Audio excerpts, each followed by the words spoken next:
Cain leaves in verse 16, and there's 3 people on the planet. Alright, so this is part 2, my friend. And I want to address some other things that you've said that I was not able to cover in the first one, because again, for whatever reason, it says I can do 10-minute videos, but then doesn't let me. So the other 2 things I wanted to mention before we get into this on the deeper side is you said that how could an all-knowing God, omniscient God, be surprised when he asked, Cain, where is your brother Abel? You said in other videos that you're a father. I'm a father. If for whatever reason, let's just say you or I go into the kitchen after we've told one of our kids, don't eat the cookies in the cookie jar. It's for dessert tonight after dinner.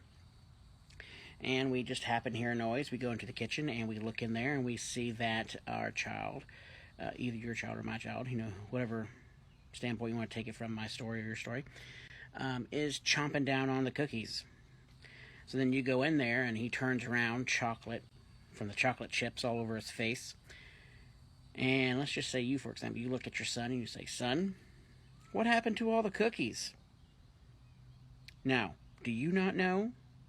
Are you truly shocked and amazed that you have no idea what happened to these cookies, that you really need an answer from your son? Or are you giving your son an opportunity to come to his father, confess his sin, and admit his wrongdoings so that he can be redeemed in his father's eyes? That his father may take the appropriate steps to redeem the relationship that the son has either knowingly or unknowingly damaged by his disobedience and his sin against his father. So that's how that is supposed to be asked, not how can God not know? He knew. He was giving Adam a chance to stand up and, as we like to say, be a man and become accountable for his actions. Well, not Adam, but his son, Cain, sorry. And then you wanted to address that there was only 3 people on the earth. That is not correct. The Bible was not written with chapter and verse.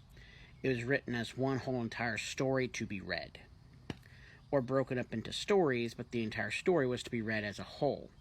Chapter and verse came later through the Catholic Church in the medieval times. So the story doesn't end at or doesn't begin with chapter 4 and ends in chapter 4. It just continues to go through.